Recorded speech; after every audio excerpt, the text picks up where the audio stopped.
Olá, amigos, tudo bem? Bem, espero que sim.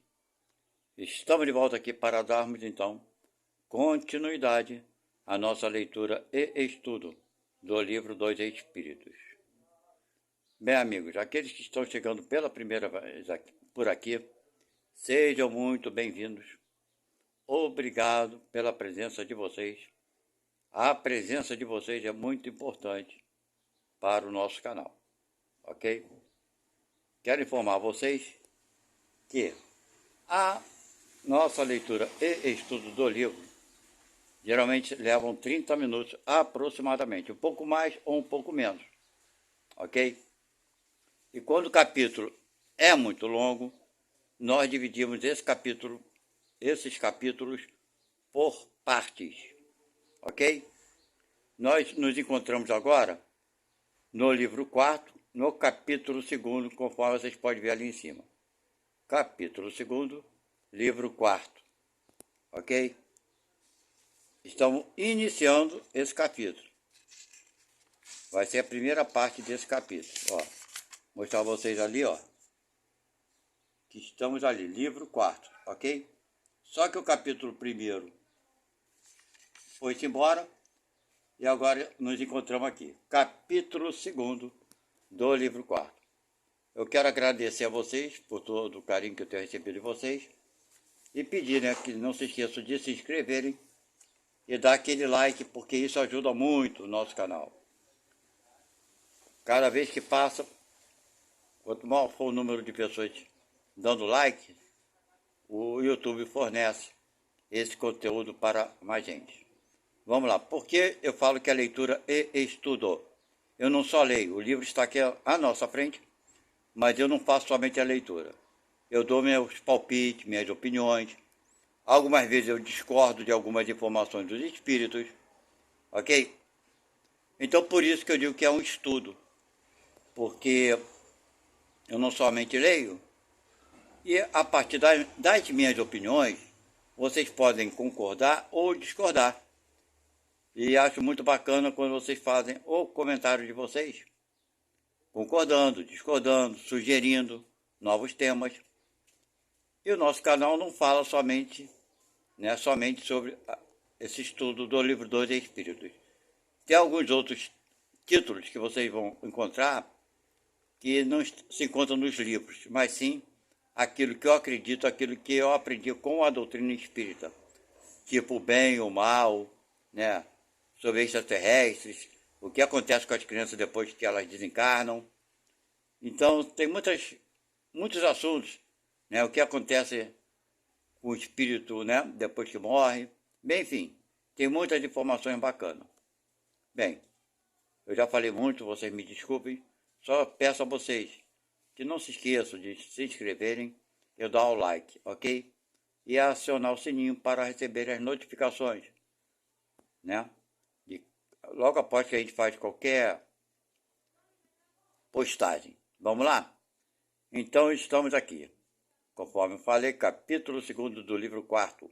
E nesse capítulo vamos estudar sobre penas e gozos futuros, ok? Esse é o título principal, né? Que é penas e gozos futuros. Quer dizer, os sofrimentos que a gente passa, né? E a bem-aventurança, por assim dizer. Então, ele dividiu esse título principal nesses outros, que vai falar a primeira parte aqui, nada e vida futura. Né? Nada, o que é o nada? E sobre a vida futura. Vai falar sobre intuição das penas e gozos futuros. Intervenção de Deus nas penas e recompensas. Natureza das penas e gozos futuros. Penas temporais.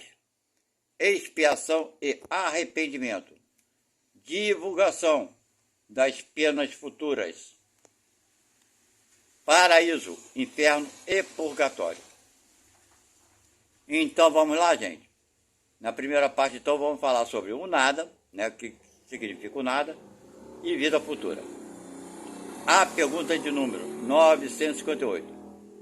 Pergunta: por que o homem tem instintivamente horror ao nada? Resposta: porque o nada não existe.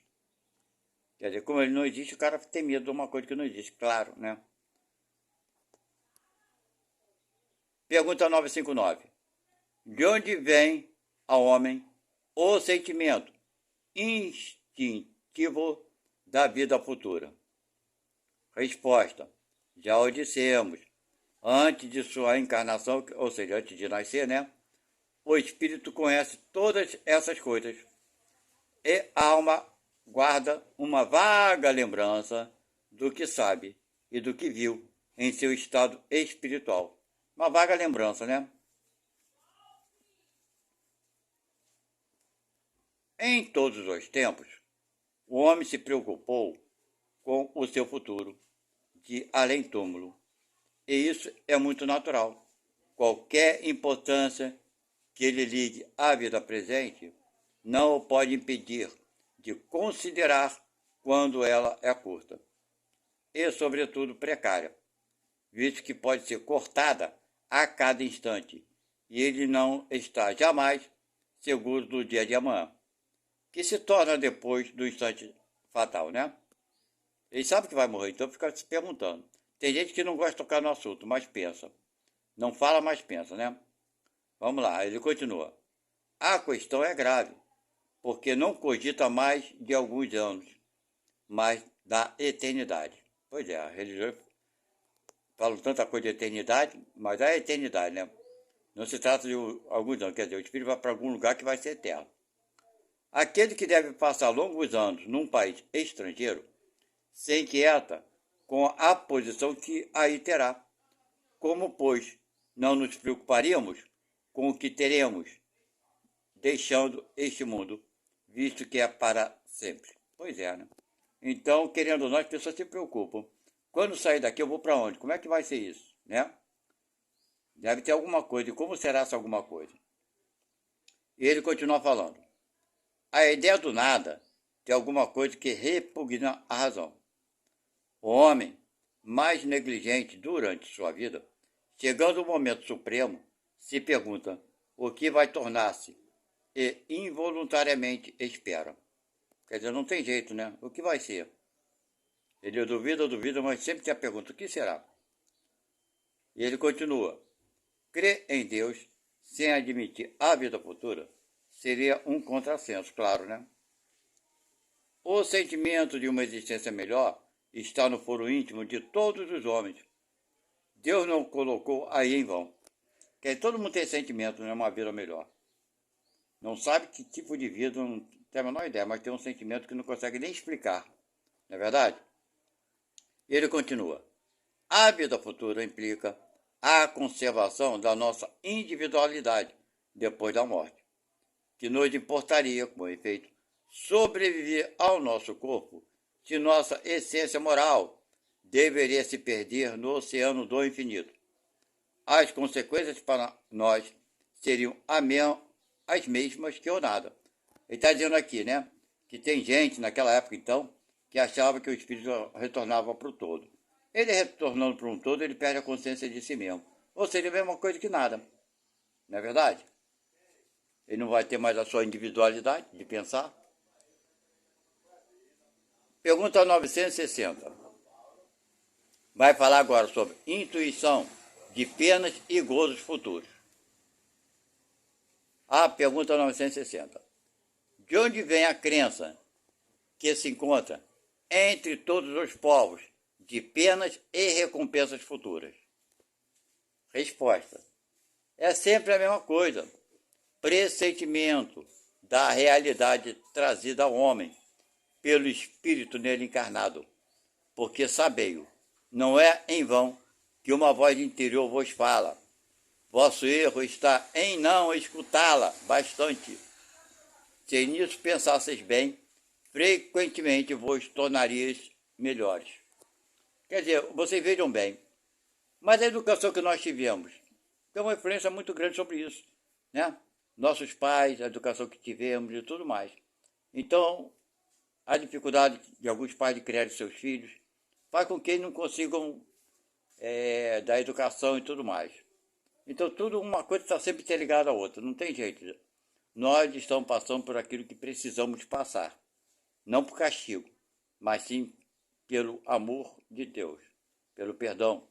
Nós temos sempre oportunidades. É isso que Deus dá para cada um de nós a toda a vida, a todo o tempo. Vamos lá. Pergunta 961. No momento da morte, qual é o sentimento que domina a maioria dos homens? A dúvida, o medo ou a esperança? Mas vai variar muito, né? A dúvida para os céticos e endurecidos, claro. O cara que não acredita em nada vai ficar, será que é? Será que estou certo ou errado? O medo para os culpados. Ou seja, quem são os culpados? Vou falar daqui a pouco sobre isso. E a esperança para os homens de bem. Então, se nós observarmos, qual o homem de bem? Né? Quando a gente fala homem de bem, é aquele que não errou, só fez o bem aqui na terra. Quem, além de Jesus, agiu assim? Será que nós podemos afirmar categoricamente que Chico Xavier, que Mahatma Gandhi, que Buda, que Madre Teresa de Calcutá, que Irmã Dulce, essas pessoas que nós conhecemos, que fizeram grandes bens para a humanidade, não foi pouca coisa que eles fizeram, foi muito grande.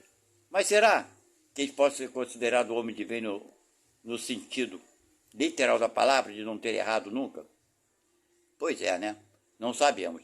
Então, o medo vai ser para todos os culpados, porque sempre erramos de alguma forma, em algum momento. Esse vai ser o grande problema. Nós temos, ao meu ponto de vista, é o seguinte: como perder o medo? Né? Simplesmente nos reconhecemos que somos aprendizes. Sendo assim, estamos sujeitos a errar, entendendo que não somos o melhor do que ninguém. Esse que é o grande problema, eu acho, a nossa extrema vaidade de nos acharmos melhores do que os outros. Basta você estar numa condição social um pouquinho maior do que alguém, que você acha que você é melhor do que aquele que está abaixo de você. Na verdade, a nossa vaidade é muito grande. Por mais que a gente fale que não é vaidoso, mas quantos espíritas se acham melhores porque conhecem um pouco do espiritismo e se acham especiais? Quantos médiuns, né, trabalham mediunicamente se achando que é o médium, o rei da cocada preta? É o médium que cura todo mundo, que seus passos são melhores do que todo mundo. Quantos médicos você acham que a sua psicografia é exemplo, né, de perfeição, que é assistido só pelos espíritos bons e puros? Quantos? Então, meus irmãos, o que nós temos que fazer para não nos sentirmos ali, medo para os culpados, não nos sentirmos culpados, entender que vamos errar mesmo, erramos pra caramba, e vamos errar ainda enquanto estivermos vivos. Vamos acertar? Vamos. O dever nosso, que eu vejo dentro do espiritismo, é você lutar para não fazer errado. Deu para entender? Lutar para deixar de fazer as coisas que nós fazemos que não são corretas. Sabe? E assumindo a responsabilidade do teu erro. Tu fez errado? Fez, admita. Porque se você comete o erro, a gente tem que falsear. Sabe, a gente falseia. Não, eu fiz, mas não é bem assim. Aí depois, quando a gente desencarna, vê que é bem assim. E se sente culpado porque a gente, né, botou o véu, né, por cima do nosso Deus. Nós temos que nos aceitarmos como somos. Somos falhos ainda.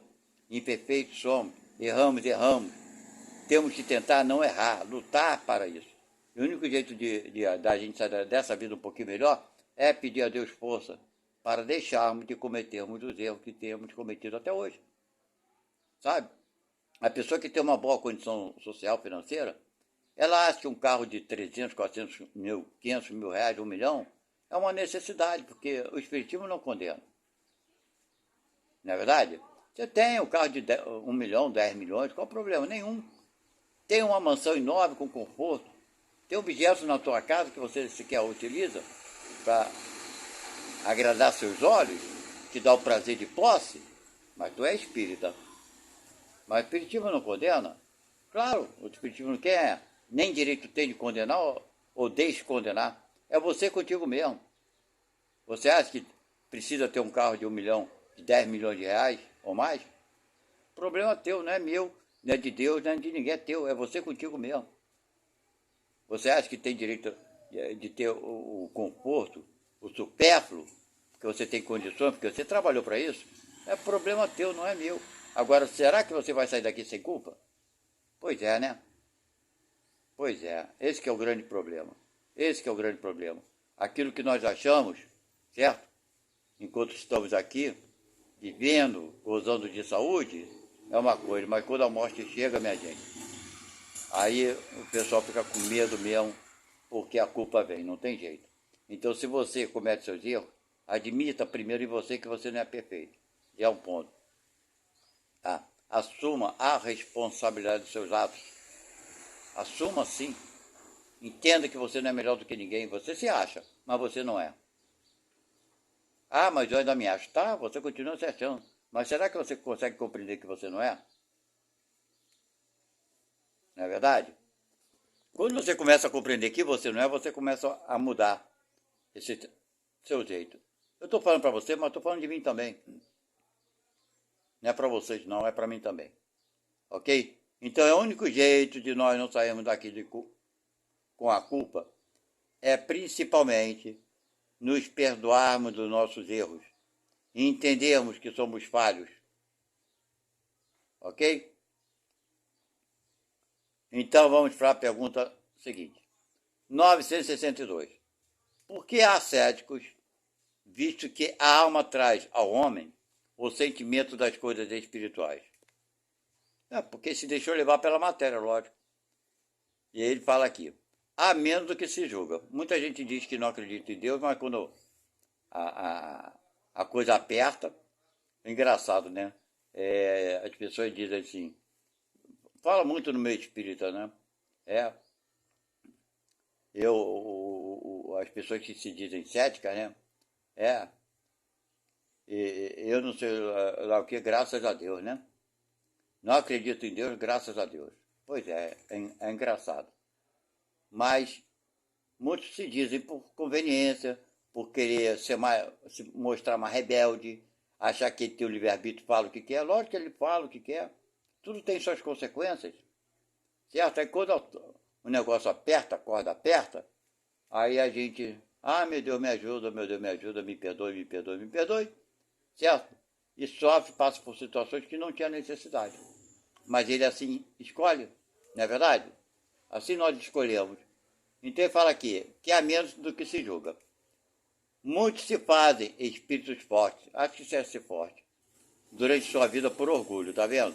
Mas no momento da morte, não são tão fanfarrões, né? Perde toda essa fortaleza. E ele continua aqui. A consequência da vida futura é a responsabilidade do nosso atos. Tá vendo aqui? Que coisa tão interessante que eu falei da responsabilidade. Assuma a responsabilidade, gente. Nós teremos que assumir mesmo mais cedo ou mais tarde. Quanto mais cedo assumirmos, certo? Mais cedo a gente começa a nos consertarmos. E ele continua. A razão e a justiça nos dizem, tá vendo? Que na repartição da felicidade a qual todo homem aspira, os bons e os maus não podem ser confundidos. Claro que não, né? Deus não pode querer que uns gozem sem pena de bens aos quais outros não atingem senão com esforço e perseverança. Tudo tem um motivo, né? Pois é. E vamos lá. A ideia que Deus nos dá da sua justiça e da sua bondade, pela sabedoria de suas leis, tá vendo? Não é Deus fazendo as coisas, não. É a lei que ele já foi criada, a lei da natureza. Não nos permite crer que o justo e o mal estejam no mesmo plano aos seus olhos, nem de duvidar que eles receberão um dia uma recompensa, a recompensa e o outro o castigo, do bem ou do mal que tenham feito. É por isso que os sentimentos inatos que temos da justiça nos dão a intuição das penas e das recompensas futuras. Tá vendo? Então nós sabemos mais ou menos aquilo que fizemos de bom e de errado. Certo? Mas, infelizmente, as religiões, vou tocar nesse assunto aqui, bate muito numa tecla, que nós somos pecadores, que nós erramos, que nós vamos pagar, que, etc. E tal. No Espiritismo a gente ouve muito isso, muito, muito.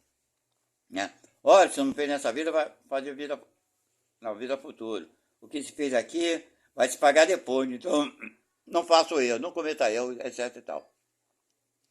Mas eu não vejo no meu espírito ninguém falar, olha, esse bem que tu fez, tu vai receber em dobro. Esse bem que tu faz é maravilhoso, continua assim. Você tem mais gente para chutar cachorro morto do que para nos elevar, né? Infelizmente essa é a verdade. Como se isso fosse resolver. Porque uma pessoa coada com medo, ela não tem uma noção exata do que faz, né? Todo mundo sabe disso. O medo exagerado promove o quê? Desequilíbrio, desespero e ações negativas, lógico. Então é isso que nós precisamos lutar, certo? Lutar contra as mentiras. Entendemos que somos falhos, naturalmente eu, você, todos nós estamos aprendendo, uns estão mais avançados, uns se encontram na faculdade, não é verdade? Outros estão no primário, outros no ensino médio, secundário, por aí vai. Cada um no seu quadrado, por assim dizer, mas todos aprendizes, ok? Uns erram mais e outros menos. Natural que assim seja, porque ninguém é igual a ninguém, ok? E vamos agora então falar sobre a intervenção de Deus nas penas e recompensas. Vamos lá. Pergunta 963. Deus se ocupa pessoalmente de cada homem? Ele não é muito grande e nós muito pequenos para que cada indivíduo, em particular, tenha alguma importância aos seus olhos? Quer dizer, a fazer de Deus essa pergunta é muito pequena, né? Se ele está em tudo e em todos, ele sabe de tudo e de todos. Muito simples. Vamos ver o que ele fala aqui, a resposta. Deus se ocupa de todos os seres que criou, por menores que sejam. Nada é muito pequeno para a sua bondade. Pergunta 964. Deus tem necessidade de se ocupar de cada um dos nossos atos, para nos recompensar ou nos punir? E a maioria desses atos não são insignificantes para Deus? Claro, todos os atos são insignificantes para Deus. Mas não é ele que faz, ele tem a lei da natureza, tem seus subordinados. Nem seus subordinados nos castigam. Vamos ver a resposta. Deus tem suas leis, que regulam todas as vossas ações. Se as violais, é a vossa falta. Sem dúvida, quando o homem comete um excesso, Deus não pronuncia um julgamento, tá vendo? Contra ele, para lhe dizer, por exemplo, foste guloso e vou te punir. Mas ele traçou um limite, tá vendo? Que são as consequências. Ele traçou um limite.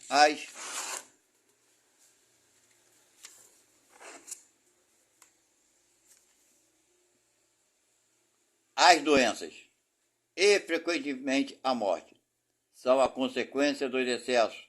Eis a punição em si, né? Está na natureza. Aí quando fala que Deus pune, está na natureza. Você come demais, vai ter congestão. Você bebe demais, vai ter um coma alcoólico e desencarnar. E por aí vai. Só estou dando alguns exemplos, tá?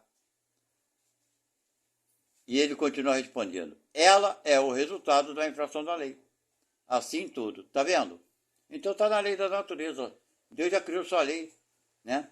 E está na natureza. Tu vacilou, vai estragar o corpo, vai acabar se ferrando. Mas quem foi? Deus está castigando? Não, é você mesmo.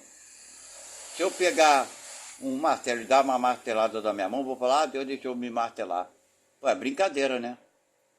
Quanta coisa absurda. A gente bota tudo culpa em Deus. Vamos lá. Todas as nossas ações estão submetidas às leis de Deus, que é a lei da natureza. Não há nenhuma, por mais insignificante que nos pareça, que não possa ser-lhe uma violação.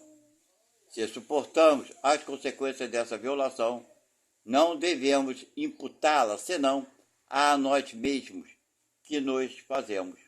Assim, os próprios artífices de nossa felicidade ou de nossa infelicidade futura. Somos nós mesmos, né?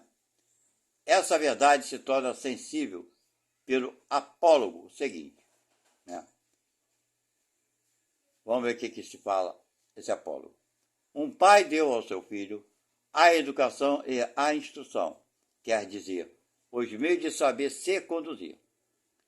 Ele lhe cede um campo para cultivar e lhe diz: eis a regra a seguir e todos os instrumentos necessários para tornar esse campo fértil e assegurar tua existência.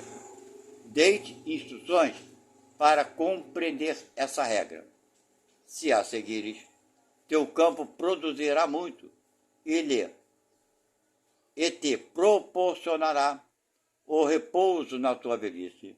Do contrário, não produzirá nada e morrerás de fome. Dito isso,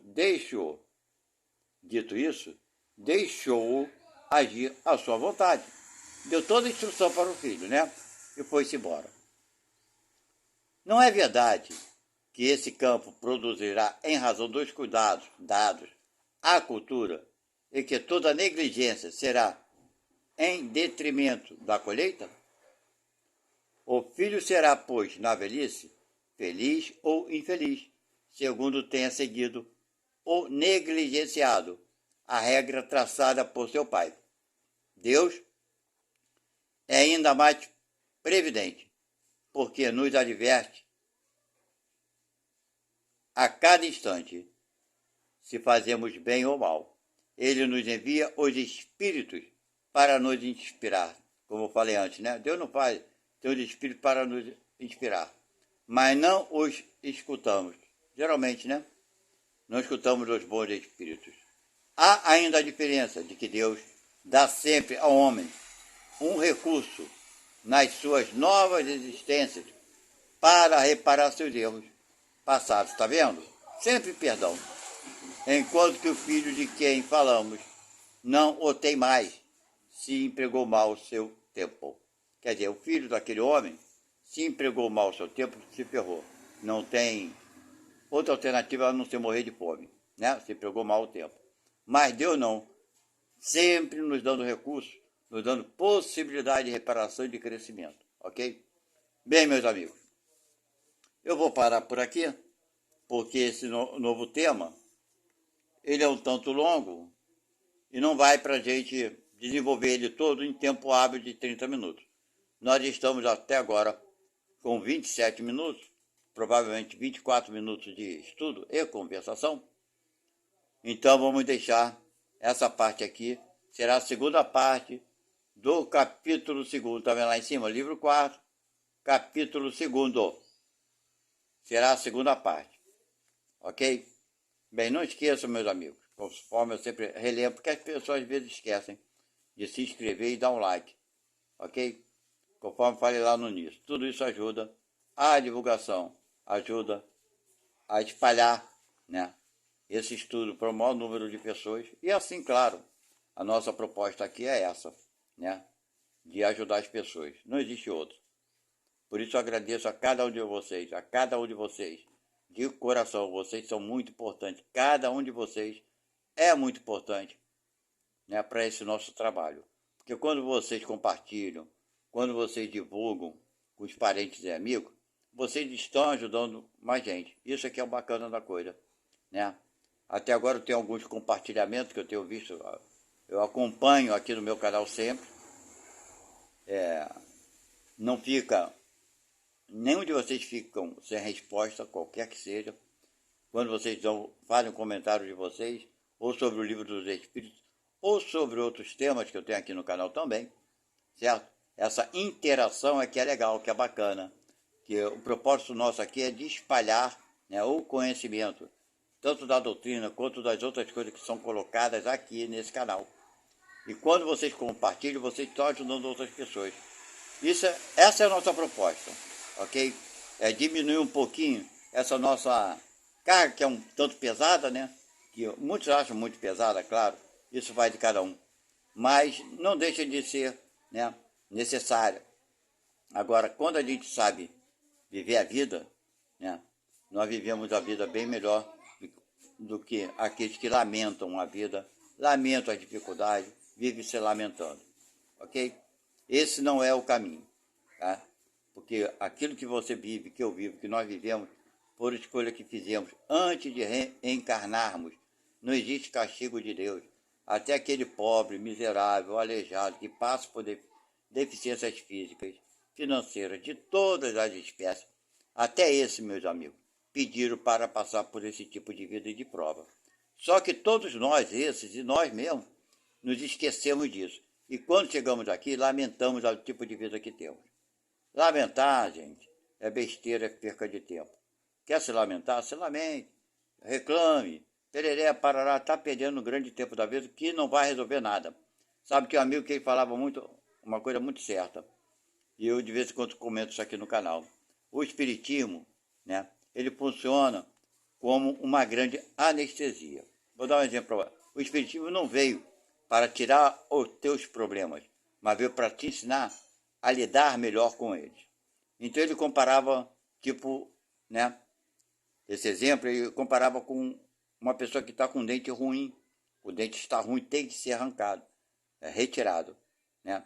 Então ele procura o dentista, claro, está sentindo dor, está se incomodando, e chega no dentista e fala para o dentista, ó, esse dente aqui tá me incomodando. O dentista fala, ó, esse dente não tem mais jeito, ele tem que ser removido, eu tenho que tirar esse dente. Bem, aí não tem jeito, tem que tirar o dente, certo? Não tem outra alternativa. Aí o dentista pergunta à pessoa, você quer que eu dê anestesia ou retire esse dente, né, sem anestesia alguma? Pergunto eu a vocês, qual tolo vai pedir para arrancar o dente sem anestesia? Certo? Então o dente tem que ser arrancado.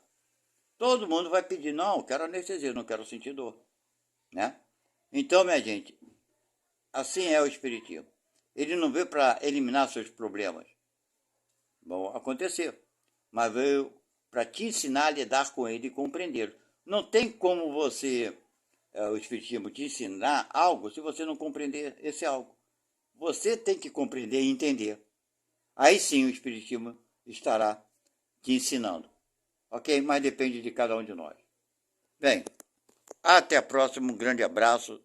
E não esqueça do nosso like e da inscrição. Tchau.